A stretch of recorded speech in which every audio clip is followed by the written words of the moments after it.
Bonjour, bienvenue dans l'émission Le Doc Mayou et José. Doc Mayou, bon matin.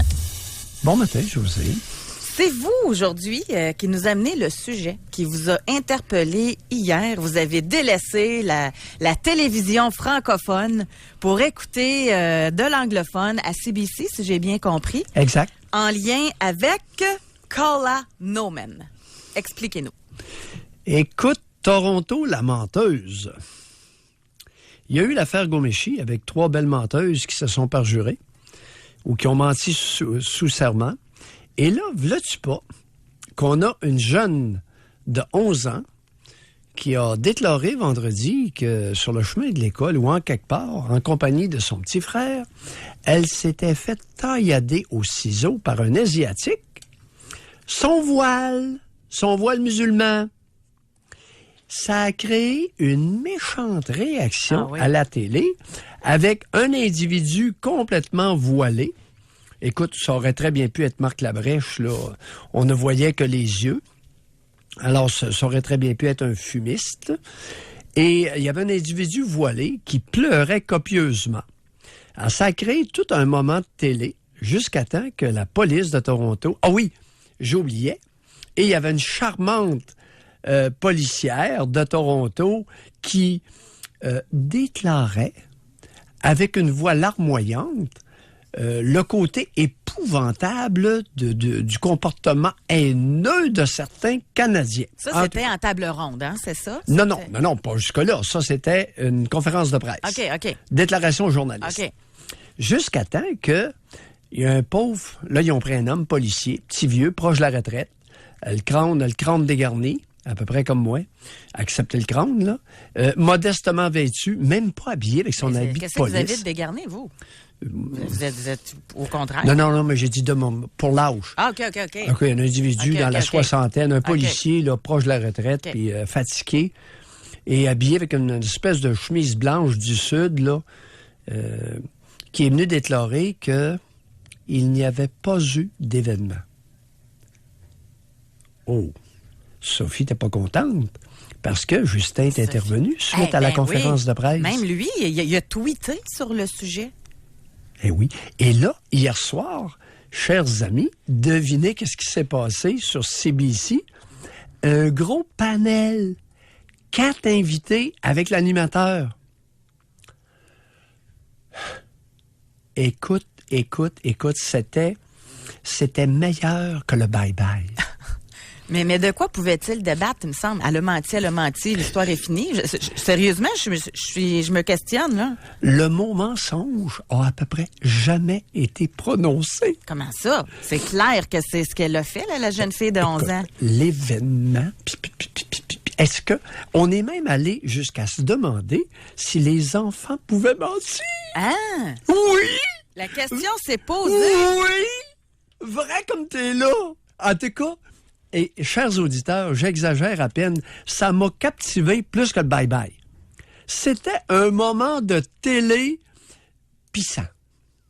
Littéralement pissant. Mais comment vous expliquez ça? Parce que moi, je ne l'ai pas vu, puis je suis à peu près certaine que la majorité de ceux qui nous écoutent là écoutaient plutôt la télé francophone. Mais c'était quoi la difficulté à dire le mot mensonge? Comment vous analysez ça? Ah oui, mais écoute, c'est épouvantable. C'est carrément un mensonge. Mais oui, parce que là, il y avait le mot islamophobie qui avait été prononcé, puis c'était une croisade, là.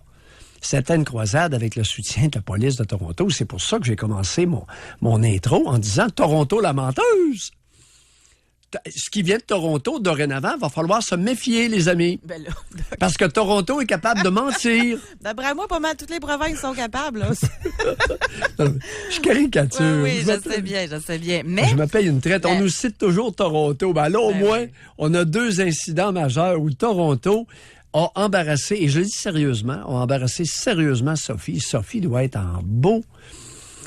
Ben Justin lui-même, il doit pas être content. Là. Ah, mais c'est Sophie. Sophie. Aux dernières nouvelles, il avait même pas encore enlevé son message sur Twitter. Là. Son message, là, c'était « Je pense de tout cœur à Calla Nomen qui a lâchement été attaqué ce matin à Toronto. Le Canada est un pays ouvert et accueillant. Les attaques de ce genre ne peuvent pas être tolérées. » Parce que je pense que Sophie vit plus mal l'humiliation que Justin. Ah, c'est pour ça que tu penses à elle? Oui, puis je le dis sérieusement. C'est une humiliation pour la première dame du Canada. Ben ça, je suis pas d'accord avec vous, pas pantoute, là. En quoi c'est une humiliation? Ben oui, mais elle est la conjointe de Justin. Justin, c'est une espèce d'individu très particulier. Même lui, à sa défense, là, tu sais, avant que ça sorte l'information, il aurait peut-être pu être un petit peu plus prudent puis attendre. Mais avant que l'information sorte, pour vrai, là, tu peux pas penser qu'une jeune fille de 11 ans va aller inventer ça, là. Oui, mais depuis quand que ceux qui baignent dans la religion peuvent mentir? Bon. Tu sais, écoute, on ne peut pas être vertueux et être menteur. José. Vous pensez que même, là, on parle des musulmans, mais vous pensez que les chrétiens ne mentent pas? Et plus les chrétiens sont fervents, moins ils mentent. Voyons.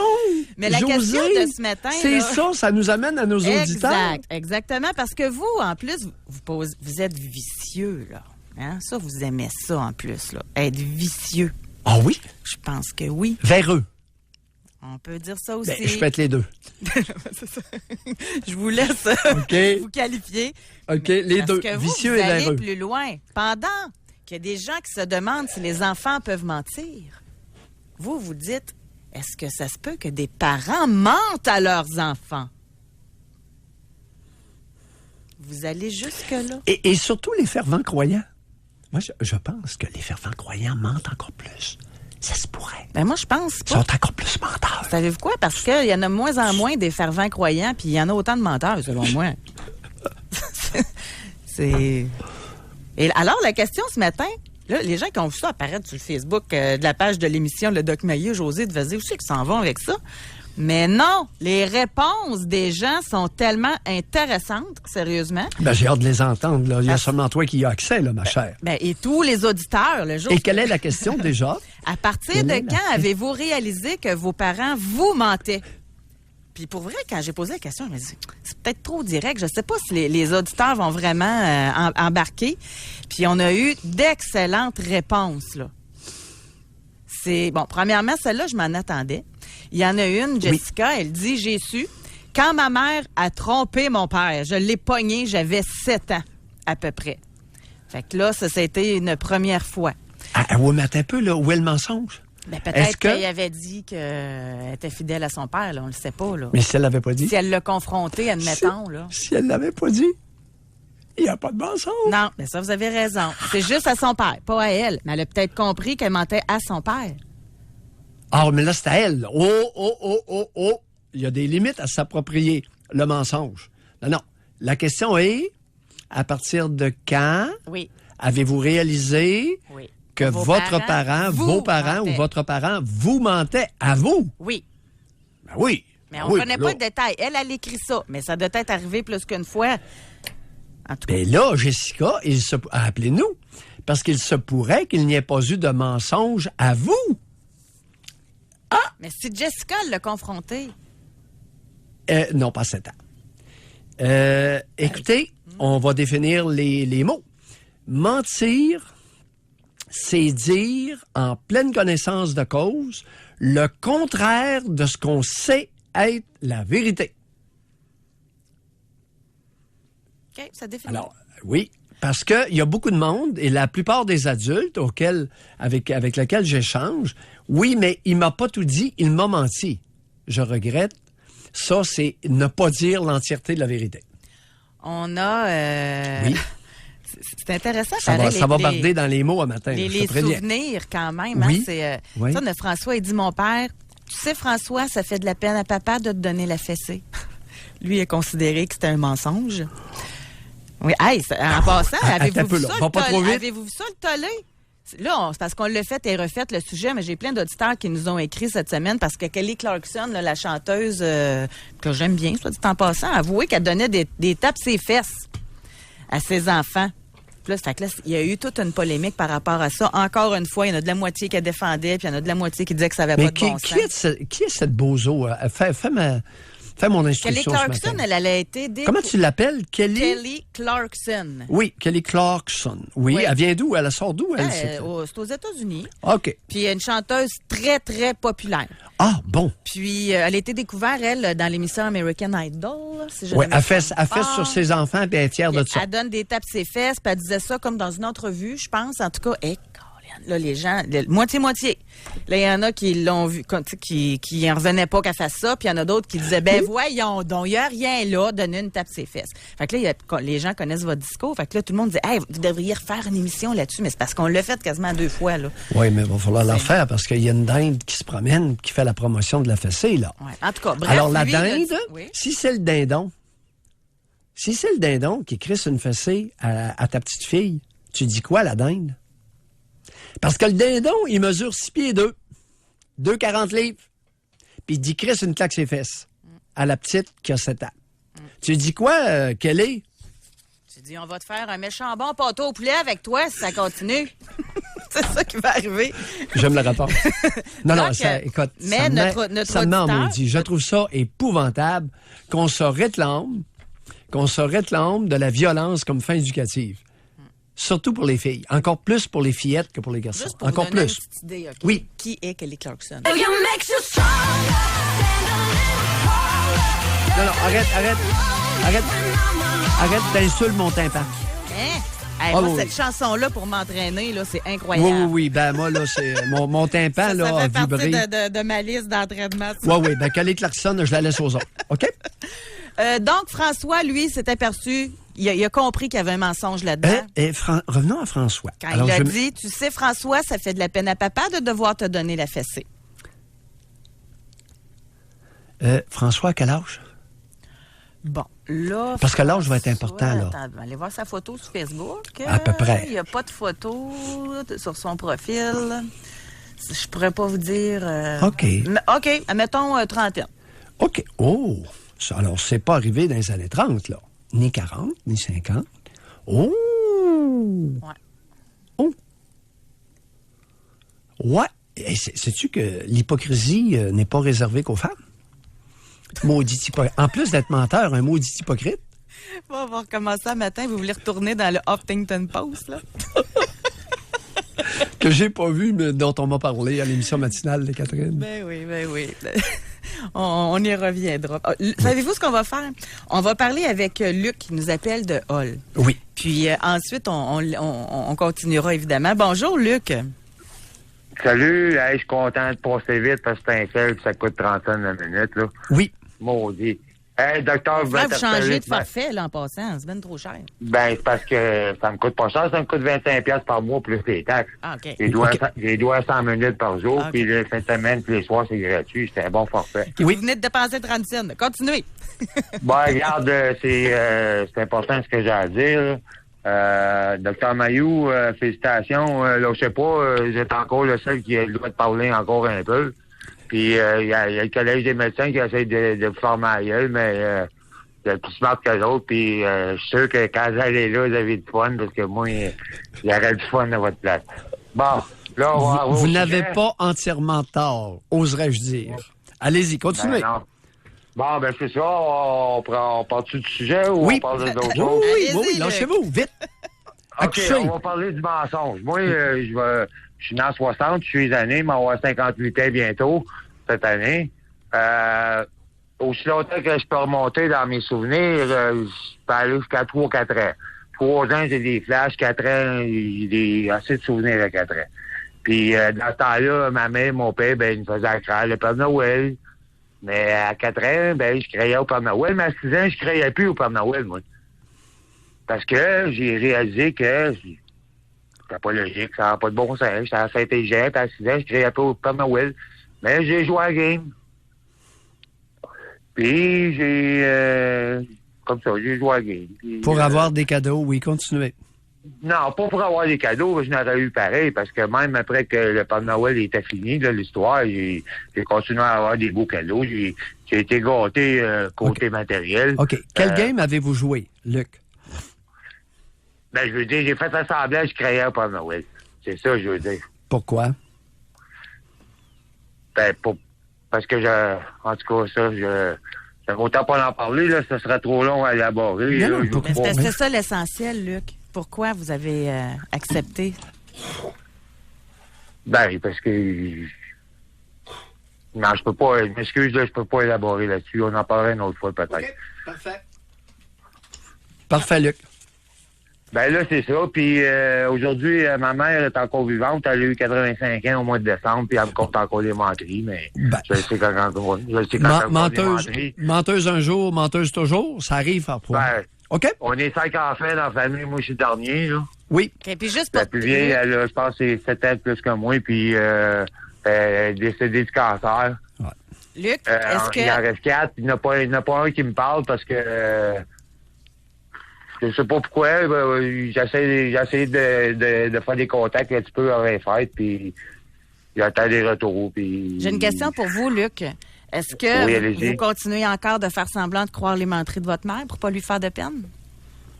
Ben oui, je sais. Là, elle commence à faire de l'Alzheimer. Ça fait 6 mois là, qu'elle a commencé avant ça, mais depuis 6 mois, elle se détériore. Il y a des journées qu'elle n'est pas pire. Mais je pense qu'elle... C'est pas sûr qu'elle fait de l'Alzheimer. Je pense qu'elle joue une game. Luc, alors, compte tenu... Luc, oui. Luc, compte tenu de son état qui se détériore, continuez maintenant à croire ses menteries. OK? Bye. Bonne journée, Luc. Merci de nous avoir parlé. Il est déjà 9h46. Donc on ne frappe pas sur un cheval à terre. Non, ça, je peux comprendre. Mais avant, il aurait peut-être pu s'affirmer. Là. Voilà. On va aller à la pause. Et au retour, on aimerait bien ça vous entendre. À partir de quand vous êtes rendu compte que soit votre père ou votre mère ou les deux, vous mentez? Pour rejoindre l'équipe du FM 93, composez le 670-9330. Jusqu'à 11h, au réseau Cogeco. Doc Mayou et José Arsenault. Avec le Doc et José Arsenault. Doc, aujourd'hui, c'est une grosse question qu'on ne se pose pas nécessairement souvent, je dirais, mais qui peut être très pertinente. À partir de quel moment vous êtes rendu compte que vos parents vous mentaient? Ça peut être autant votre père que votre mère. Une réponse que j'ai eue en privé. Et pour vrai, c'est arrivé 2 fois. De personnes différentes, les gens n'ont pas accepté que leur mère ait caché la véritable raison de la mort de leur père, qui était le suicide. Ouais. Et ils l'ont appris de façon différente, là, mais pas de la bouche de leur mère en plus. Fait que ça a été traumatisant. Vous pourrez nous téléphoner d'ailleurs pour nous en parler, parce que ça semble avoir touché pas mal plus de monde qu'on puisse le penser. Ouais, c'est un peu... Oh boy! Je pensais pas qu'on allait prendre... On est dans vraiment très solide. Oh boy! Je pensais pas qu'on allait prendre cette... J'y avais pas pensé. J'avais pas pensé. Ça, le Père Noël, c'est fréquent. Ouais. Alors, il y a des parents, passé l'âge de 6 ans, qui imposent, qui forcent la croyance de leurs enfants dans le Père Noël. Alors, José, malheureusement, ce mensonge n'est qu'à la pointe d'un iceberg. Oui, d'ailleurs, le Père Noël, là, j'aimerais ça, vraiment, s'il y en a qui pouvaient nous téléphoner, qu'est-ce que ça a eu comme effet sur vous de vous être fait mentir sur la véritable raison de la mort d'un de vos parents, là. Mais Audrey, elle a écrit, et elle dit, à 4 ans, j'ai surpris mon oncle se déguiser en Père Noël, puisque vous en parliez du Père Noël. Elle dit, je me souviens de voir les membres de ma famille qui m'ont assis sur mon oncle et que je les regardais en me disant, vous me faites des leçons sur dire la vérité puis vous me mentez. À la nuit de Noël, ma mère a laissé un biscuit et un verre de lait près de mon lit pour le Père Noël, car il travaillait fort toute la nuit. J'ai tout mangé parce que j'avais vu mon oncle se déguiser au matin. Ma mère m'a dit que j'avais fait de la peine au Père Noël parce que je lui avais rien laissé et que j'étais pas une fille gentille.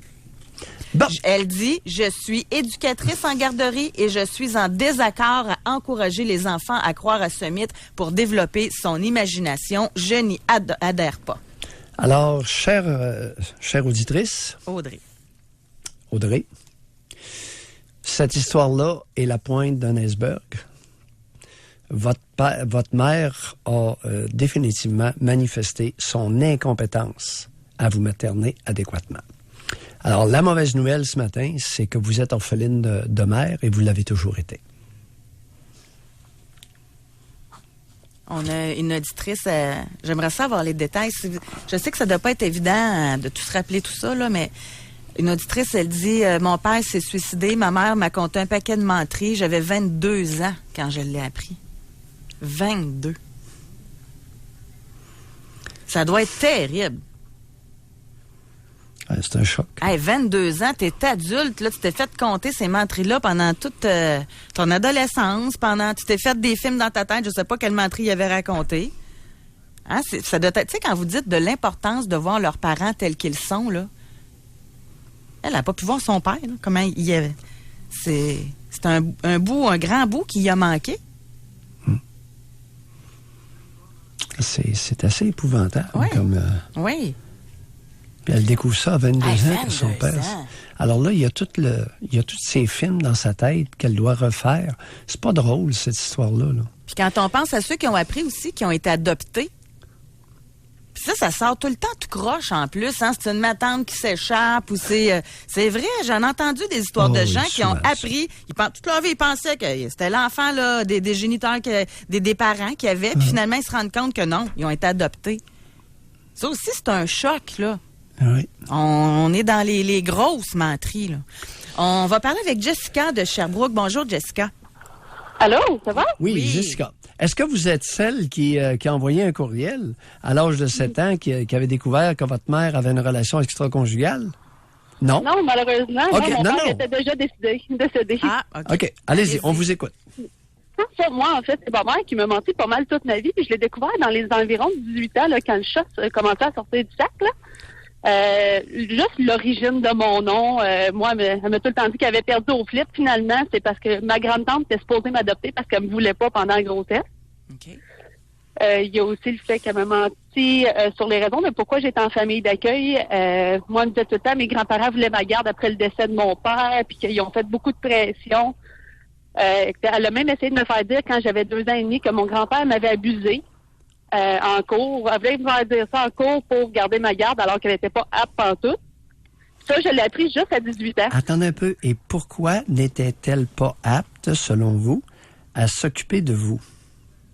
Elle était une droguée, elle était alcoolique. Elle laissait des garçons d'une vingtaine d'années dormir dans ma chambre avec pendant que je dormais là aussi. Oh. Dans votre lit, dans le même lit? Dans la même chambre ou dans le même lit? Dans la même chambre, mais pas dans le même lit. OK. Quand même. Et moi, j'avais ma couchette. Mais c'est ce qui a fait que mes grands-parents ont fait une plainte à la DPJ parce que les autres trouvaient que ça n'avait pas de bon sens. Et ma mère m'a toujours dit que c'était eux qui voulaient ma garde et qu'elle était vraiment apte à m'avoir. Parlez-nous de ça. À quoi qu'elle se droguait, la bonne femme? De ce que j'ai entendu de mes grands-parents, c'était des lignes de coke, il y avait du speed qui se faisait aller. C'était pas juste du pot. Pas juste, oui, OK. Alors, elle était, oui, alors cocaïnomane, le speed, c'était tout qu'un gibier. Quel âge avez-vous, Jessica? Maintenant, je suis rendue à 27 ans. À 27 ans. Et parlez-nous de vos contacts, de votre relation avec elle maintenant. J'en ai plus. J'ai été tannée des mensonges, justement, parce qu'elle me mentait surtout. Même à 27 ans, elle n'était pas capable de... Elle n'a jamais été capable de mettre ses culottes, de me dire la vérité. Oui, mais donc, moi, okay. Je me suis tannée de ça. Jessica, est-ce que je pourrais je sais pas, faire une réflexion? Vous savez, j'ai rarement vu un drogué qui n'est pas menteur. Je ne sais pas qu'est-ce que la drogue a, José, mais ça rend à peu près tout le monde menteur. C'est quoi cette affaire-là? Ils deviennent tous, quand ils sont pas trop avant, ils se droguent puis ils sont tous menteurs. Je sais pas. Mais vous, Jessica, oui. Avez-vous, quand à 18 ans, vous avez commencé à savoir tout ça, là, avez-vous eu une période de rébellion? Comment ça a fait quoi en vous? Ben, en fait, je discutais avec ma grand-mère de tout et de rien. Puis maintenant, on en est venu sur le sujet. Puis j'ai dit, moi, ce que ma mère m'avait dit. Puis ma grand-mère est devenue super insultée. Elle dit non. Elle dit, c'est pas ça qui s'est passé. Elle dit, j'ai payé des millions d'avocats pour te sortir de là. Puis là, elle m'a conté tout ça. Puis ça a fait comme un choc. Je fais, wow, tu sais, moi, quand j'étais petite, j'étais un peu fâchée contre mes grands-parents parce que je me disais qu'ils voulaient juste m'enlever à ma mère. Ben oui. Mais c'était pas réellement le cas. Puis je me disais que j'avais été fâchée après une mauvaise personne pendant trop longtemps.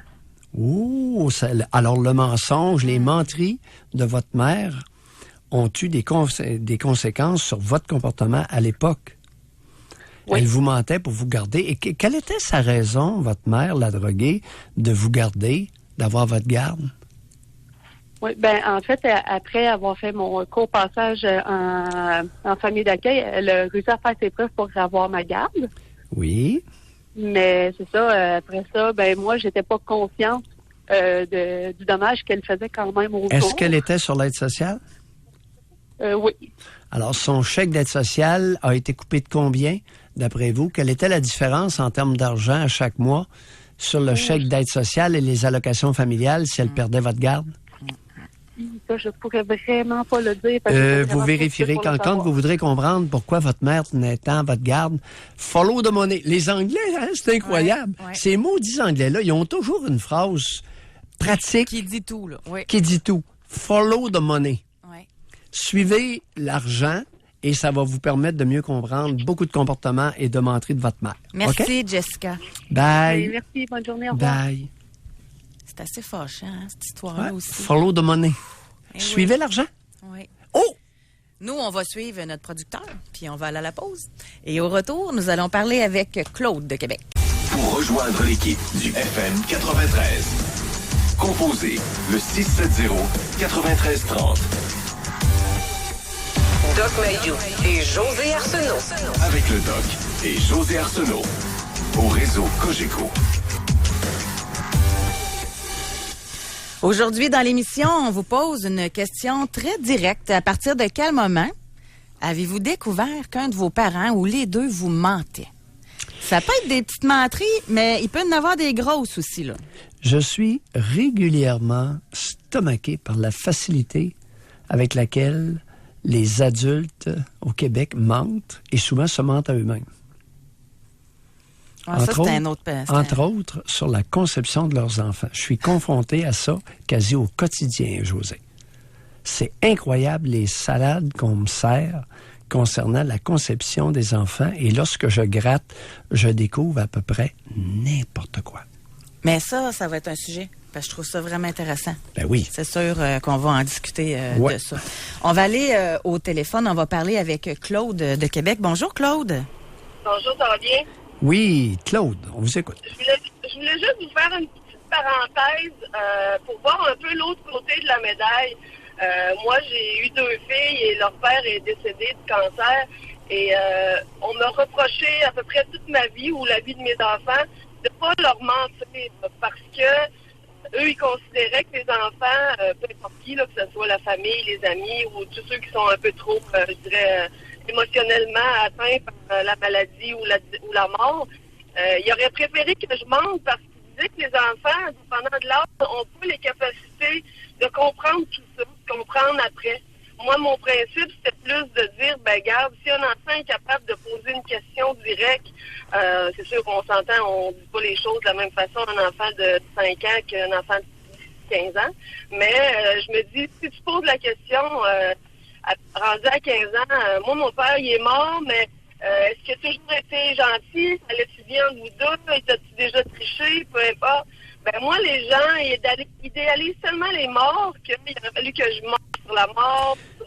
Claude, parlez-nous des personnes qui ont le plus insisté auprès de vous pour que vous mentiez à vos 2 filles.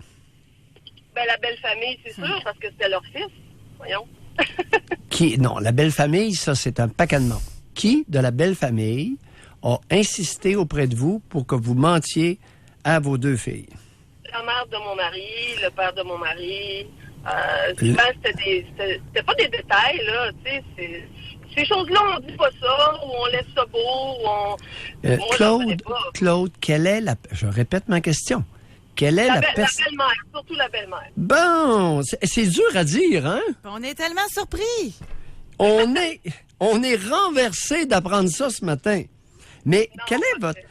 Comment se fait-il que vous enrobiez autant votre propos et que ça a pris 3 questions avant que vous nous disiez, ben, c'est la belle-mère principalement. Pas uniquement, mais principalement. Comment se fait-il que ça a été aussi difficile? Ben, parce que le jugement, on se fait juger, on se fait critiquer. Comme parents, on n'aime pas ça.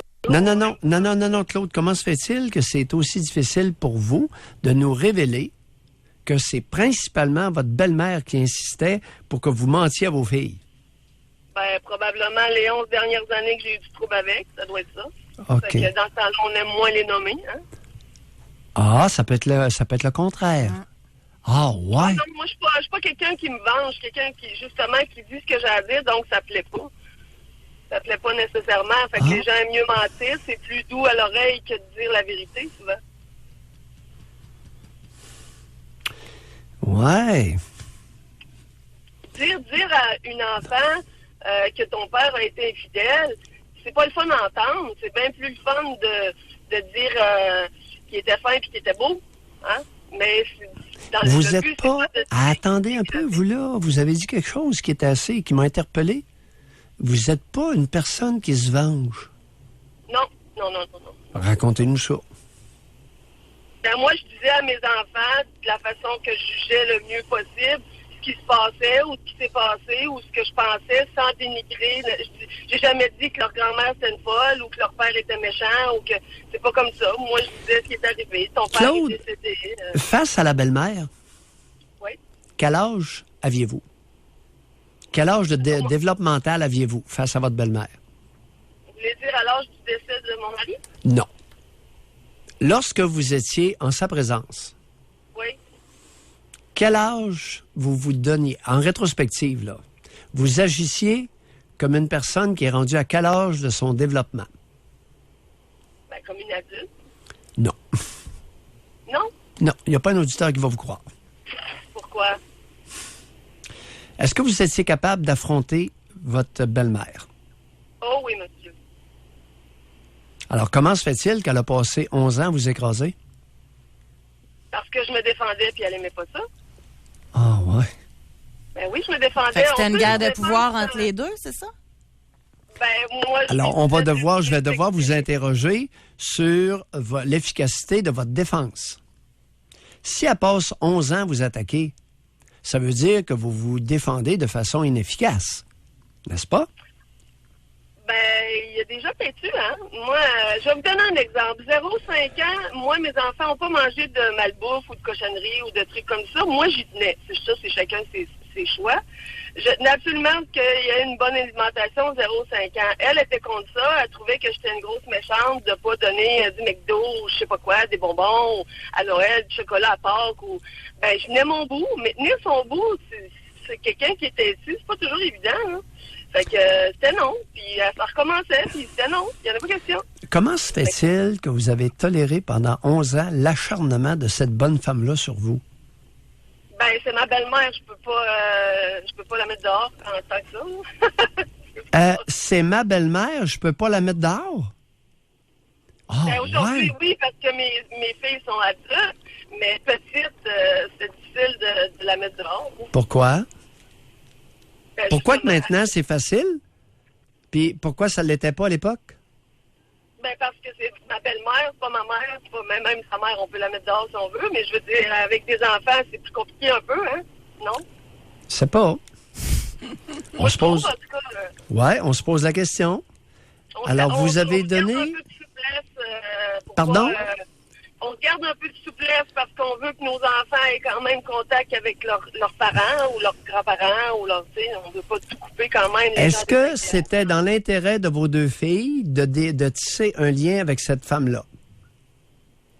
Je voulais garder un lien, mais avec mes limites. Il ne fallait pas qu'elle traverse mes limites. Claude, c'était quoi ma question? Hey, vous êtes pas pire. Faites-vous de la politique de temps en temps, vous? Hey, mais vous êtes bonne. L'intérêt pour moi, j'en avais aucun. Je le faisais pour mes enfants. Non, c'était pas ça ma question. Claude, qu'est-ce que vous faites dans la vie? Je fais de la vente, ouais, c'est ça. Oui. Écoute, José, on l'a débusqué. Ben oui. Oui. Et vous êtes une sacrée bonne vendeuse. Prochaine étape de la politique. Claude, Joignez le PQ. On va se quitter là-dessus. Merci beaucoup. Bye, Claude. Merci d'avoir appelé. Oui. Elle est bonne. Elle est habile. Oh, Mais yes! je pense qu'elle a compris, là. Oui. Donc, on a... Ou du moins les auditeurs, beaucoup de nos auditeurs ont compris. On a toute une histoire. Linda de Sherbrooke est en ligne. Bonjour, Linda. Oui, bonjour. Linda. Oui, ben moi, j'ai une grosse histoire, en fait. Moi, j'ai appris que mon père n'était pas mon père. J'avais 41 ans. Oui. Et en fait, c'est dur. Même après quelques années, là, ça fait pas tellement longtemps que je l'ai appris. C'était mon frère. Mon père était mon frère. Hey.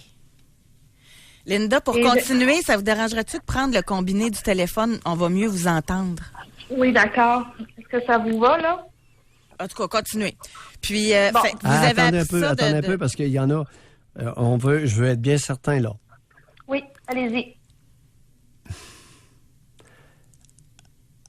Attendez un peu. Votre père, c'est votre frère? Exactement. Mais comment vous avez appris ça? Non, attendez un peu, là. C'est parce que je vais être certain, moi, là, de la combinaison, là. Oui.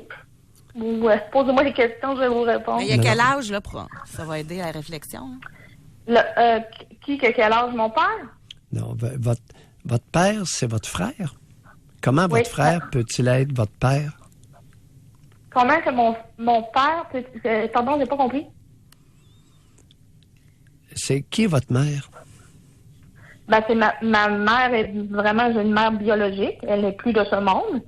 Mais moi, mon père non plus. Ben, lui que j'ai pensé mon père toute ma vie n'était pas mon père. Bon, attendez un peu là. Ça veut dire que votre frère a fourni de la semence? Non, ça C'est marche dégueulasse, mais c'est oui. C'est dégueulasse. Ah oui? Mais... OK, c'est vraiment ça. Ben oui, ben Oui, attendez. OK, moi, je pensais que c'était le frère qui avait adopté sa petite sœur, Jean, puis qui s'était fait passer pour père. Ben non. Non, José. Non. Ah, pas vrai. José, quand Mayou comprend pas, c'est pas bon signe. Pas vrai, j'aurais jamais imaginé, jamais. C'est pour ça que je continuais. Moi, là, vous avez bien fait d'arrêter. Votre propre frère, on va le dire carré, a couché avec votre mère, avec sa mère. Exact. Non, attendez un peu. Whoop, vous allez trop vite encore. OK. Votre mère biologique. Oui. OK. Vous êtes le résultat de l'accouplement de votre mère avec votre frère qui était plus âgé, évidemment, qui avait quel âge au moment de l'accouplement avec votre mère? 20 ans. Alors, votre mère a couché avec un de ses fils. Exact. Et vous êtes le fruit de ça. Non, j'appellerai pas le fruit, mais j'appellerai le résultat. Oui, je vous comprends, Linda. Oui, non, votre mère, je vois pas ça comme... oui. Votre mère s'est fait engrosser par votre frère, qui avait 20 ans, et vous êtes le rejeton. Exactement. Bon, là, José, on peut continuer. C'est clair pour moi. Je suis en choc, Linda. Sérieusement, je n'ai entendu des affaires dans ma vie, mais celle-là, c'est la première fois. Parce que là, on parle pas d'un viol, là. Non, complètement 100% consentant, là. Et où était le conjoint de votre mère ou le père de votre frère? Mettons que c'est un...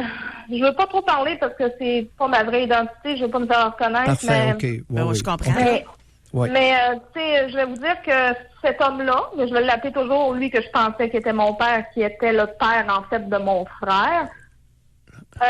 C'est un homme qu'il fallait qu'il s'affirme parce qu'il passait par là. Parce que ma mère était une femme extrêmement autoritaire. Extrêmement. Puis, c'est ça. Mon père, en tout cas, le semble-père... travaillait, puis en tout cas, il y avait des doutes. OK. Parce que quelques mois avant sa... attendez un petit peu. On va continuer parce que, vous savez, l'inceste mère-fils est très rare. Ça existe, mais le 90% des cas d'inceste, c'est le père sur sa fille et non pas la mère avec son fils. OK? Puis que c'était volontaire en plus. Oui. Et comment... Linda, avez-vous passé un test d'ADN pour vous assurer de la véracité de ce propos-là? Oui. Vous avez passé... OK. C'est confirmé par test d'ADN? Oui. OK. Mais avant que je le sache, je l'ai su par deux personnes. Puis là, avant de partir en peur, j'ai pleuré. Mais moi, je suis une personne qui est très rationnelle. Là. Oui. Je pleure, après ça, je me relève, puis c'est fini. Là. Ça vous honore. Alors, test d'ADN pour être certain que l'histoire est vraie, là. Oui. Comment vous avez obtenu soit un prélèvement buccal ou quelques cellules des cheveux de votre mère? Comment avez-vous procédé pour le test d'ADN au bénéfice des auditeurs? Comment que j'ai fait? Oh mon Dieu! C'est que moi, je l'ai su à un certain mois de l'année, à 6 mois avant son décès. Oui. Et puis, moi, j'allais la voir chez elle. J'ai ramassé une cigarette à son insu. Oui. J'ai mis ça dans un sac vraiment, scellé, Ziploc. Un bon Ziploc. Ben oui. Puis, mais vous êtes bonne! Oui. Alors, pour la génitrice, pour votre génitrice, vous avez recueilli une cigarette. Oui. Ouais. Et pour votre frère, qui est votre père, vous avez procédé comment? J'ai ramassé, parce que j'ai ramassé un verre, une tasse, qu'ils avaient pris au déjeuner. Puis ils s'en rendaient pas compte parce qu'il y en avait plusieurs. Puis j'ai fait la même affaire. Ça va à peine d'écouter des séries, on pogne des trucs, hein? Mais vous, ce que je voudrais savoir, Linda, c'est est-ce que vous avez confronté votre mère par la suite avec cette information? J'ai pas été capable. Je vais vous dire, je l'ai su 6 mois avant. Après ça, ça s'est confirmé sur 100%, parce que moi, c'est une de mes tantes qui m'avait allumé. Mais juste un peu avant son décès, mais pas plus que ça. Ça me passait comme 100 pieds sur la tête. Puis je me disais, elle est folle, elle est pas normale. Oui. Puis, votre tante, est-ce que c'était la sœur de votre mère ou oui, la belle-sœur de votre mère? La sœur. OK. La sœur. Mais il faut que je vous dise que lui, qui je pensais que c'était mon père, m'avait dit, lui, quelques années avant son décès, il m'avait dit, moi, je t'ai toujours aimé, mais même si on dit que je t'ai jamais accepté, c'est pas vrai. Il m'avait dit ça. Mais il m'avait dit, quand que je serai partie, un jour, tu sauras la vérité. Mais je t'ai toujours aimé, puis je me suis toujours occupée de toi.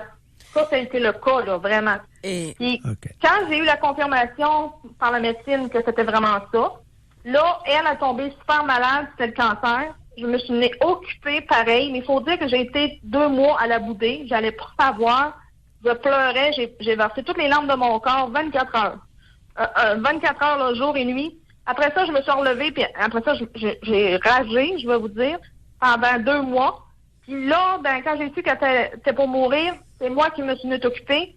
Puis pourtant, le reste de la famille, eux, personne ne s'en est occupé, c'est moi qui est morte dans mes bras.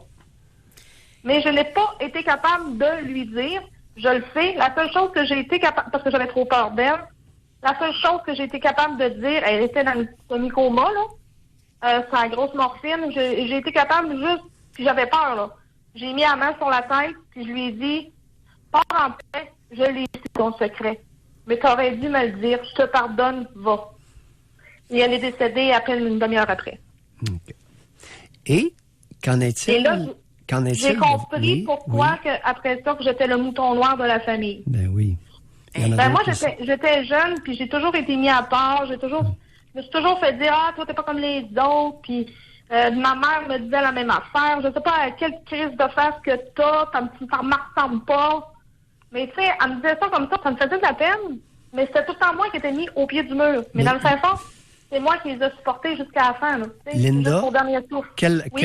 Votre frère approche et probablement dans les 70 ans à l'heure actuelle. Quelle relation avez-vous? Quel genre d'individu il est? Quel genre de vie qu'il a mené? Et quelle relation avez-vous avec lui? Ben, c'est moi qui m'en occupe. Ben, voyons. Ouais. Racontez. Pardon? Ben, c'est moi, en fait, qui... c'est un pauvre type qui est pas trop débrouillard.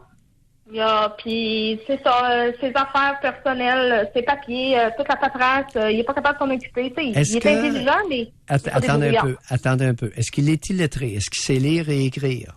Ou à peine? Oui, mais un petit peu difficile. OK. Alors, est-ce qu'il est possible que votre frère soit légèrement déficient sur le plan intellectuel? Non, du tout. Comment vous le savez? Du tout, je vous dirais que c'est surprenant dans un certain sens. Moi, j'ai toujours pensé que quand une personne ne parlait peu ou très, très peu, très renfermée, je me disais, il n'est pas trop allumé. Mais c'est quand on s'en doute pas qu'il ramasse des affaires puis qu'après ça, il nous radote des affaires. Il a une petite bonne mémoire. Là. Qu'est-ce qu'il a fait dans sa vie? Vous voulez dire comme métier? Comme travail, oui, comme métier, comme travail. Agriculteur. OK, c'est un cultivateur. Petite ferme laitière, quel genre de ferme? Pas très gros.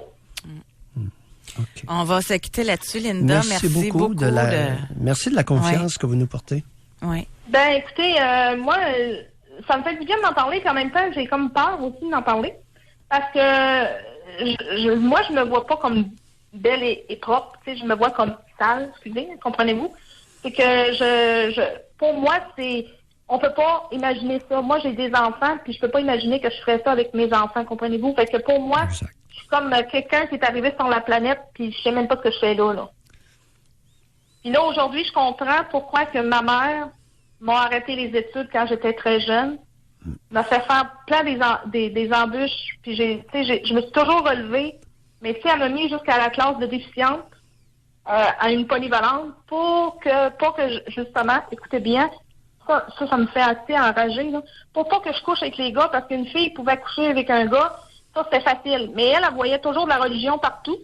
Puis elle voyait toujours le mal partout, mais elle le faisait. Comprenez-vous, j'étais née là-dessus, moi. Est-ce qu'il est possible que votre mère était atteinte d'une maladie mentale? Maladie Non, psychiatrique? pas en tout. Non. Non. OK. En tout cas, Linda? Hyper intelligente, par exemple. Linda, bienvenue à notre émission. Bienvenue sur notre planète. Ouais. OK? Merci beaucoup. Bye. Merci à vous. Au revoir. Bye. Quelle histoire. Je la trouve solide quand même, Linda, hein, après avoir vécu tout ça. Ouf. Ça doit être rare, hein? Avec toute votre expérience, là, des histoires comme ça court pas les rues, hein? Je l'ai dit, c'est très rare. L'inceste mère-fils qui va donner un rejeton, très rare au Québec. Ce qui est beaucoup plus fréquent, c'est l'inceste père-fille, et il y a beaucoup de jeunes filles qui ont été engrossées par leur père au Québec. Beaucoup. On va aller à la pause là-dessus. Vous pouvez réserver votre circuit téléphonique. À partir de quel moment vous avez su qu'un de vos parents vous mentait? Pour rejoindre l'équipe du FM 93, composez le 670-9330. Doc Mayou et José Arsenault. Avec le Doc et José Arsenault. Au réseau Cogeco. À partir de quel moment avez-vous su qu'un de vos parents ou les deux vous mentait? Doc, on a une question pour vous. Oui, j'écoute. Une auditrice. Elle dit « Je suis une mère de 36 ans qui a menti à son fils. J'ai rencontré mon mari, j'avais 6 mois de grossesse. Lui est au courant. On a eu un autre enfant par la suite. Nous formons une belle famille et je ne sais pas à quel moment je pourrais lui expliquer à son fils la vérité. Si Doc peut me guider à prendre une bonne décision, son fils, il a 6 ans. Donc, son fils de 6 ans ne sait pas que le père qu'il a n'est pas le sien. Il y a du monde qui ont l'art de se compliquer l'existence. Ceci étant dit, est-ce qu'il y a des photos? J'aime bien introduire en bas âge des photos. Est-ce qu'elle a des photos du géniteur de son fils?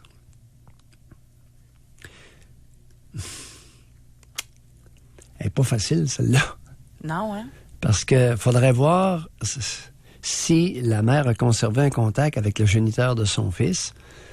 C'est sûr que je comprends la mère d'être dans l'embarras, parce que dépendamment de la conception du gamin, ça peut poser un maudit problème, parce qu'à un moment donné, le petit garçon va demander à sa mère dans quel contexte il a été conçu.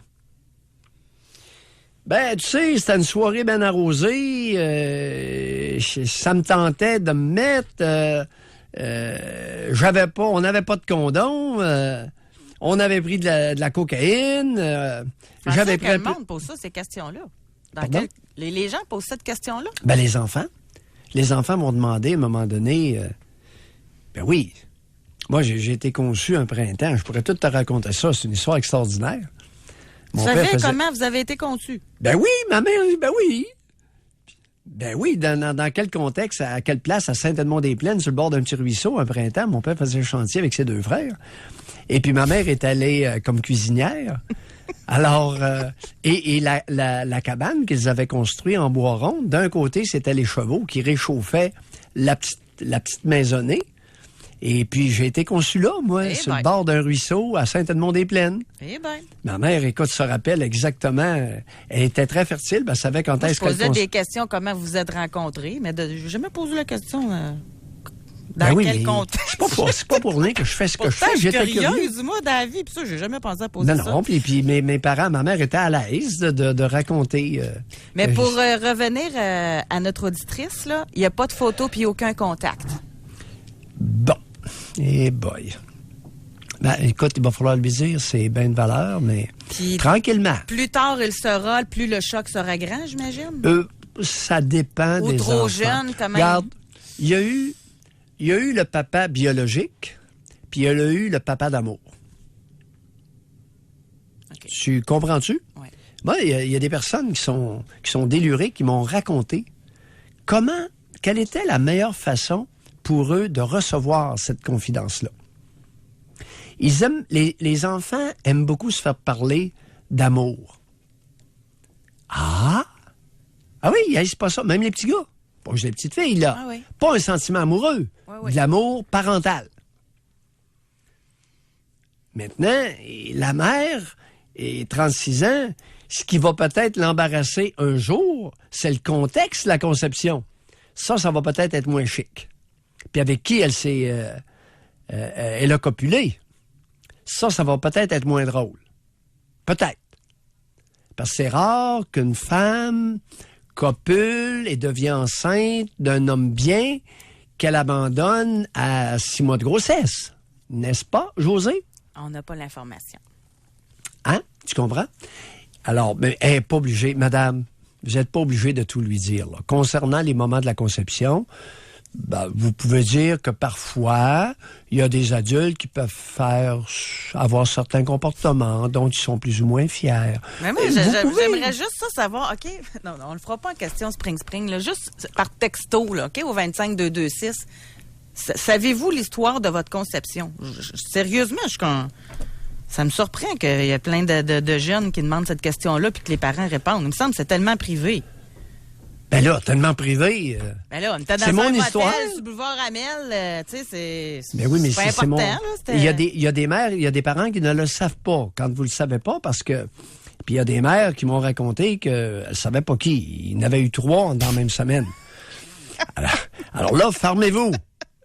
3 dans la même semaine, vous pouvez pas dire c'est lui, mais vous pouvez croire et laisser croire que c'est lui, mais il y en a eu 2 autres.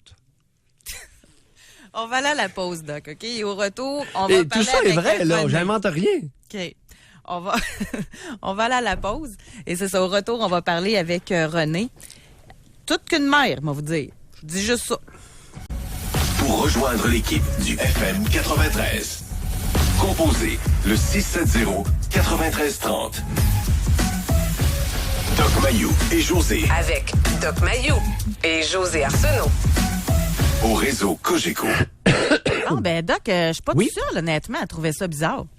Parce qu'avant la pause, je voulais juste faire un petit sondage vite sur 25-226, là, parce que vous dites quand vos enfants vont vous demander comment ils ont été conçus. Moi, ça m'est même pas passé par la tête de poser cette question-là et je me considère comme hyper curieuse, là. Et, non, je ne sais pas comment j'ai été conçue. Après ça, je veux rien savoir de l'histoire de ma conception. Il y en a une, elle dit, ma mère a passé sa vie à changer l'histoire de ma conception. J'ai 42 ans et je sais toujours pas qui est mon père. Fait que il y a toutes sortes d'histoires, là. La plupart, c'est non, aucune idée. Il y a pas un enfant qui demande ça. Bref, en tout cas, c'est... au moins, je suis pas tout seul. Je me questionnais. Non, je me disais, c'est-tu normal? Non, mais j'en fais pas la promotion. Moi, mes parents se taquinaient là-dessus. Puis lorsque j'étais là... Ça, me semble. OK. Vous, c'était comme plus cute. C'est pas de dire les positions puis tout. Là. Ah, non. Mais plus dire la journée. Oui, là. les circonstances. OK. Les circonstances. Dans quelle à quel endroit? L'endroit de ma naissance. Comment ça s'est Pendant fait? les vacances de la construction. Oui. Par exemple, la nuit, je suis né le 14 janvier dans la nuit et mon père a toujours dit, jamais démenti par ma mère, qu'il faisait moins 40 Fahrenheit. Cette nuit-là, il avait attelé le cheval et à 2000 est allé chercher le médecin qui venait de Dolbeau, mais qui avait laissé son auto à l'hôtel Cloutier, au village de Normandin. Il est allé le chercher puis il l'avait ramené. En tout cas, il te l'avait emmitouflé parce qu'il voulait pas qu'il arrive gelé à la maison. Il l'avait tout enrobé là, avec des grosses couvertures puis de peau d'ours puis tout le kit. Et cette nuit-là, il faisait moins 40. Et là, j'ai appris ce matin, à Tâche-Tatuc, de ma moraine, avec qui j'ai parlé, qui va avoir 89 ans dans 4 jours, ma tante m'a révélé une horreur. Je suis né le 14 janvier dans la nuit. Le lendemain, ils m'ont pris, puis ils m'ont amené au village me faire baptiser. Oh, tabarouette. Ma tante Rose m'a raconté ce matin que dans la journée du 15 janvier 1949, ils n'ont pas perdu de temps? Il faisait fret en pas pour rire. Là, elle m'a raconté que là, il avait emmitouflé le bébé. Il l'avait emmitouflé, elle, avec le bébé dans ses bras. Puis là, il levait, parce qu'il y avait une poudrerie. il levait une peau d'ours pour couper le vent dans le barlot. Hey, j'ai appris ça matin, ça m'a... Votre histoire d'amour avec la religion a commencé raide, hein? Jésus! Hein? Ça avait pas de... Un peu plus, vous disiez « My God ». Hey, j'avais même pas 24 heures. Hey, ces maudites religions-là. Puis là, ma mère m'a toujours dit que j'avais été malade 3 mois, moi, à ma naissance. Il n'avait jamais fait le lien entre le tradition de fou, Ben oui. de malades mentaux. Ouais. Puis tout ce monde-là était de bonne foi, là. Mais ça, histoire d'accouchement, je trouve ça intéressant. Ça, oui. Puis ma mère a dit que, écoute, elle avait vu la face du docteur, puis elle n'avait pas aimé sa face. Oh. OK? Il est allé se laver les mains au lavabo. Puis quand il est revenu dans le lit, j'étais sorti. Hein? Vous êtes un petit vite? Non. Ça- Elle, c'était toute qu'une accoucheuse. D'après moi, vous faisiez une bonne équipe. Vous aviez hâte de sortir aussi. Moi, ça a pris 28 heures à ma mère de sortir. Fait qu'on n'a pas la même situation, hein? Il s'est lavé les mains. Elle ne voulait pas que ce gars-là lui touche. C'est spécial. Ah, hein? oui. Elle voulait pas que le docteur la touche. Fait qu'il est allé se laver, il l'a regardé, il a parlé, il est allé se laver les mains pour pouvoir l'examiner. 2-3 poussées, paf, le bébé est sorti. Doc Mayo. Fait que là, Aujourd'hui- c'est ça qui est les histoires de... Et là, vous avez appris ce matin. Est-ce quelque chose pareil? Ben, j'ai appris ça ce matin. Parce que moi, j'ai intéressant. toujours pensé que c'était plusieurs jours plus tard, mon baptême. Ma tante me dit ça ce matin. Je lui ai parlé avant l'émission. José, la journée, j'avais même pas... Probablement que ça s'est fait en après-midi à 3 heures. Je suis né à 3-4 heures le matin. J'avais 12 heures. Pour moi, c'est là que vous avez eu votre traumatisme. Ça n'a pas de bon sens. Doc, on va aller Il y parler avait des avec René. traditions de malades mentales oui, je dans suis ce d'accord. temps-là, à cause de la religion. Je suis d'accord. Parce que là, oui, ma tante m'a dit que, écoute, il fallait qu'il me baptise au plus sacrant parce que j'étais né en hiver. Puis tout à coup, que je crève, j'allais dans les limbes. Il voulait pas m'envoyer dans les limbes. Mais quelle maudite gang. Les religions, là, les sectes religieuses sont généralement infectes.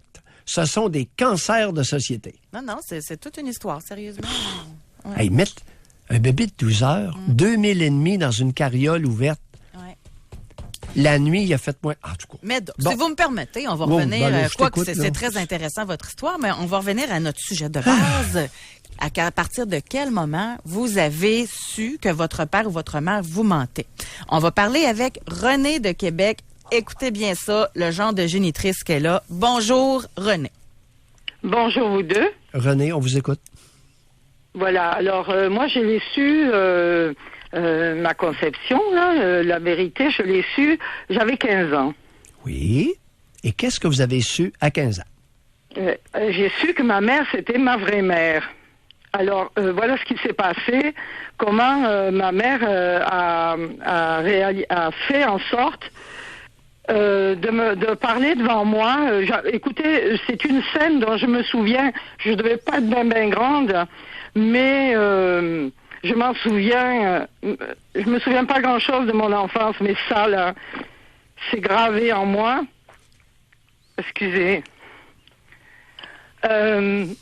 Elle disait à une voisine, quelqu'un, racontait comment elle m'avait adoptée. Comment, je sais pas, elle avait choisi la jolie petite fille blonde parmi tous les enfants, et puis qu'elle avait couru sur le quai de la gare avec mon autre frère. Et donc, toute cette enfance-là, je l'ai vécue en cherchant dans la foule qui pourrait être mon père et ma mère. Mais Biologique, oui. oui, alors pour clore ma confession, moi, je l'ai su. On avait une voisine et ma mère s'est confiée à cette voisine. Mais moi, j'avais un beau lien avec elle. Elle avait un fils de mon âge et elle me l'a raconté tout de suite. Mais ma réaction à moi, c'est que j'étais contente. Tout d'un coup, j'avais une mère. Puis surtout, j'avais des vrais frères et sœurs. Attendez un peu, là, je suis un peu mêlé. Un matin, je suis pas vite. Ouais. Êtes-vous en train de nous dire que votre mère biologique Ouais. racontait à qui voulait l'entendre qu'elle vous avait adopté? Est-ce que c'est ça que vous dites? Mais oui. Et vous savez, en vous écoutant, j'ai compris, parce que vous passez des commentaires, et vous avez dit une phrase un jour, elle voulait sauver son honneur. Mais c'est ça qu'elle voulait faire, parce que à l'époque, elle avait donc, mes frères et sœurs, elle avait un mari, et ce mari était absent pour des circonstances que je vais taire là. Alors, il a été absent de 3 ans, et elle m'a eu pendant cette époque. Alors, elle s'est débrouillée pour aller comme en sanatorium, disant qu'elle était malade. Donc, c'était en France, hein, vous entendez mon accent. Et elle s'est débrouillée donc pour aller accoucher dans un petit village éloigné. Oui. Mais elle a raconté que c'était un sanatorium. Elle a donné ses enfants à garder. Et voilà. Et elle m'a ramenée triomphante, comme quoi elle m'avait adoptée. Voilà. OK. Au lieu de raconter qu'elle avait eu une relation avec un autre homme que votre père maintenant, est-ce qu'à l'époque, elle était mariée à votre père? Oui. Elle était mariée? Oui. Pourquoi qu'elle avait été absent 3 ans? Il était mis en prison? Vous voulez vraiment... Oui. Mais à l'époque, c'était... Bon, c'était pas un homme... C'était un homme faible, alcoolique, et il a été en prison parce qu'il avait fait la contrebande de moutons. J'imagine que... Pas pire comme flair. Écoute, un homme absent, un père de famille absent 3 ans, à part la prison, il n'y a pas grand-chose. Quand ils vont à Bay James, nous autres ici, c'est 6 mois. Ouais. OK, il était mis en prison, puis elle ne voulait pas le froisser, puis lui raconter qu'elle avait copulé avec un autre que lui. C'est ça?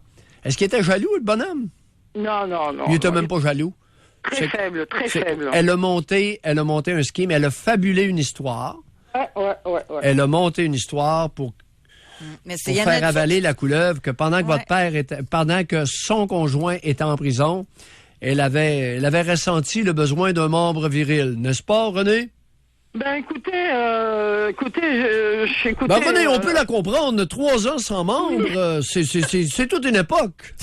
Mais, Monsieur Mailloux, je vous aime, je vous adore. Je vous respecte de tout mon cœur.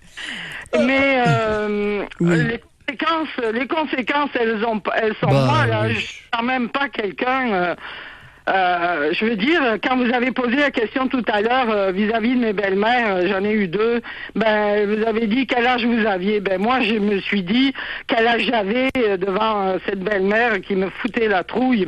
j'avais, 7-8 ans, quelque chose comme ça, tu sais. Ouais. Donc moi, là... Merci. René, c'est bon le feedback que vous donnez, parce que vous avez compris le but de l'exercice. Oui. Alors, l'objectif de l'exercice, c'était ça. Vous avez très bien compris, vous confirmez. Et c'est intéressant. On lâche pas. Oui. Merci beaucoup, René, de nous avoir parlé. Il y en a des histoires, c'est incroyable. Pendant qu'il y en a qui apprennent que leur mère, c'est pas leur vraie mère, il y en a qui apprennent que... c'est comme elle pensait qu'elle était adoptée, puis finalement, c'était sa vraie mère. Oui, mais c'était pas le même...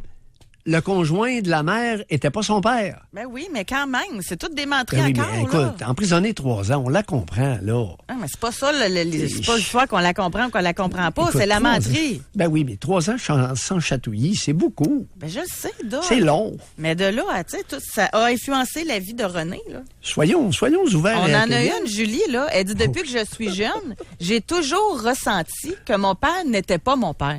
Je ressemble pas du tout aux autres membres de la famille. Je l'ai toujours questionnée, puis elle me répondait, voyons donc. Elle me l'a avoué à 47 ans. Elle m'a dit qui était mon vrai père.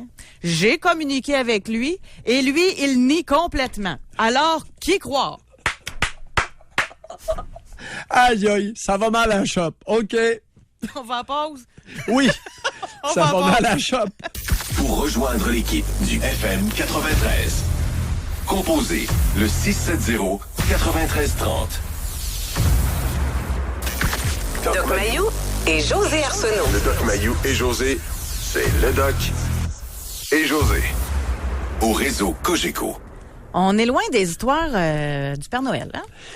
Oui, et j'aimerais ajouter que l'utilisation sur une grande échelle des tests d'ADN chez les êtres humains, chez nous, va bouleverser les arbres généalogiques. Parce qu'on a une auditrice, d'ailleurs, qui a fait ça comme dans les séries. Hein. Elle a pris à cachette là, une tasse, ensuite un autre élément de sa mère. cigarette, c'est ça, pour être capable de savoir qui. Mais ça, c'était toute une histoire au complet. D'ailleurs, elle va faire partie de nos moments du jour parce que c'est une histoire exceptionnelle là, qu'on a eu. La chance d'entendre. Moi, je suis très reconnaissante aux auditrices et aux auditeurs qui nous font confiance comme ça pour nous raconter. Parce que moi, je vous le dis, là, cette histoire-là, elle a toujours pensé que Monsieur X, c'était son père. Mais dans le fond, Monsieur X, c'était son frère. Non, son père était son frère. Ben, c'est ça que j'ai dit. T'as dit Monsieur X. Ben oui, parce que... Attends, on prend ça tranquillement parce que ça devient mêlant. Tabarnouche. Elle pensait que... Son père... Ghislain, elle pensait que c'était son père, mais c'était son frère. C'est pour ça que j'ai dit Monsieur X au lieu d'inventer un nom. L'homme qu'elle croyait son père, c'était son frère. Non. L'homme qu'elle croyait son frère était son père. OK, ouais, c'est ça. OK, c'est correct. Ah, voyons, c'est mêlant. C'est ça, exactement. Elle était... C'est bon, ça, on c'est va le mettre... Elle ça. est le rejeton, elle est l'enfant de l'accouplement de sa mère avec un de ses fils de 20 ans. Donc, son père, c'est un de ses frères. Oui. Doc, l'émission tire à sa fin. On va aller au téléphone tout de suite parler avec Steve de Bécancour. Bonjour, Steve. Bonjour. Steve. Bonjour. On vous écoute. Oui, moi, j'ai su que ma fille aujourd'hui a 18 ans, mais j'ai su qu'à 1 an et demi qu'elle n'était pas de moi. Puis, moi, je lui ai jamais dit ça. Puis, quand je l'ai su, je suis parti. J'ai laissé sa mère, mais j'ai toujours continué à payer pension, puis à agir comme si c'était ma fille biologique. Mais dans le fond, cet enfant-là, après 1 an et demi, tu t'es attaché à elle, tu te dis, elle est à moi, mais tu sais qu'elle n'est pas de toi. Puis, depuis, là, aujourd'hui, à 18 ans, je me dis, tu devrais-tu lui dire où j'attends, ou c'est pas à moi de lui dire, ou c'est à sa mère à lui dire, vas-tu m'en vouloir? Tu sais, c'est toutes des questions que je me pose ça à chaque jour. Puis à chaque fois que je la vois, je me dis, est-ce que je suis en train de la tromper? Bon, Steve, oui. Vous êtes le père adoptif de cet enfant-là, puis ça va demeurer comme ça. C'est pas à vous de lui révéler son origine, vous le savez pas. Alors, vous connaissez pas le géniteur? Oui, je le connais. Ben, c'est pas à vous de... Étiez-vous témoin de la scène quand ils se sont accouplés? Bon. Non. Bon, alors, c'est pas à vous. Maintenant, vous allez nous raconter en quel honneur vous avez quitté la mère lorsqu'elle vous a dit que cet enfant-là n'était pas de vous? Ben, le couple n'allait pas très bien. Je pense que c'est la goutte qui a fait déborder le vase, j'imagine. C'est la goutte qui a fait déborder le vase? Oui. Le vase était à ce point plein? Oh oui. C'est un caractère assez spécial à vivre, mettons. Puis je faisais beaucoup de concessions. Puis... Okay. C'était un prétexte. C'est la pointe de l'iceberg? Ouais. Bon, en tout cas, puis, mais tu sais, j'ai gardé ça secret pendant au moins 6-7 ans. Je me sentais, je filais comme j'étais. J'avais peur que le monde me juge, dire, t'es donc bien sans dessin, t'es donc bien bonasse d'avoir resté là, pourquoi t'es pas parti. Puis, mais tu sais, et comme je me disais, ils comprennent pas, parce que moi, cet enfant-là, je me suis attaché à elle, j'ai coupé le cordon. Tout à fait, Steve. Alors, vous l'avez adopté. Appelons les choses par leur nom. Ben oui. C'est votre fille adoptive. Alors, peu importe ce qui se passe, c'est que vous l'avez adoptée. Et vous l'aimez beaucoup. Oui. Bon, ben, c'est réglé.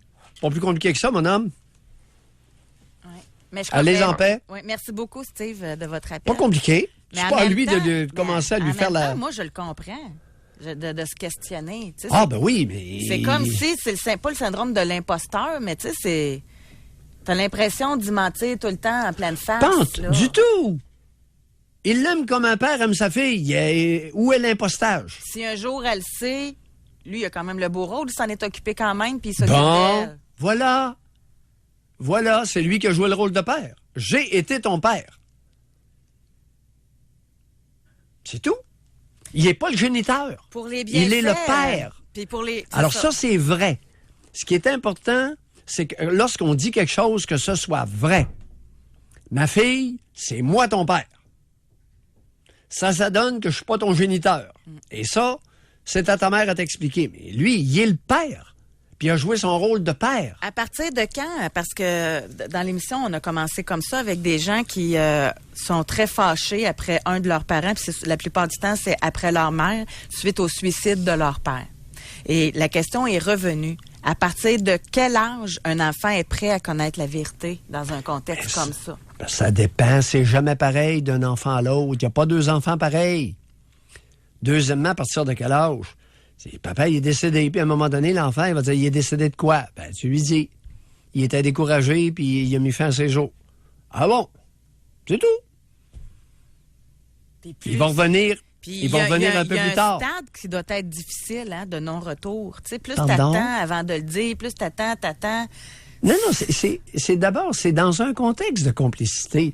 Lorsqu'il y a un bon lien parent-enfant, il n'y en a pas de problème. C'est lorsque vous faites élever vos enfants dans la garderie, vous n'avez pas de lien avec vos enfants, vous êtes toujours bancal, vous êtes toujours en porte-à-faux, vous êtes toujours tout de travers avec vos enfants. Ben, cultivez des bons liens avec vos enfants, puis je peux vous assurer que vous allez avoir pas mal moins de problèmes. Puis est-ce que vous recommandez ça, vous, de dire la réalité sur celui qui est décédé? On en a eu un appel tantôt comme ça. Ton père, c'était un courroyeux, puis c'était un drogué. On le dit-tu ou on le dit pas? Courroyeux, ça, par exemple, là, faudrait voir, OK? Parce que, mais si c'était un drogué, puis un alcoolique, un drogué, puis il est tellement descendu bas qu'il s'est enlevé la vie, ben oui, à un moment donné, ça donne l'enfant rien de va faire questionner. des contes de Kalinours, là. Tu sais, ça donne rien de ça embellir une situation. Ben, pas embellir. Il est décédé. Ça, c'est une chose. Plus tard, c'est que l'enfant pose une question. Au lieu de lui tenir une conférence, pourriez-vous répondre à sa question? Regarde, tu le vois là avec des auditeurs et des auditrices. On en a eu une, notre vendeuse, là, cet après-midi. Il pose des questions, elle ne répond pas. Si son enfant, il pose une question, parce qu'elle va répondre plus. Elle est comme ça. Alors, si votre enfant vous pose « Qu'est-ce que tu me demandes? Qu'est-ce que tu veux savoir? » Ça se dit à son enfant « Qu'est-ce que tu veux savoir? » Circonscrire la question. Ah oui, c'est ça que tu veux savoir? Voici la réponse. OK. Je tourne de bord, puis ça va jouer. Pas en faire un drame, pas en faire là, toute une histoire. Les conférences de beaucoup de mères québécoises. La Québécoise aime tenir des conférences au sommet avec son enfant. Merci, Doc. C'est ce qui complète cette émission. Alors, c'est un peu décourageant quand même de se rendre compte à quel point il y a de la menterie. Hein? Puis c'est partout. On disait que Toronto, c'était une menteuse. On peut dire que Québec la cote pas mal. Hein? Tabarnouche! Je pense qu'on aurait pu continuer encore 1 heure de temps avec des menteries, là. 1 heure? Ouais, on aurait peut-être pu faire un radioton même, je dirais. Facilement. Merci à toute l'équipe. Merci à Alex. Merci à Olivier. Merci à vous de votre confiance. À demain.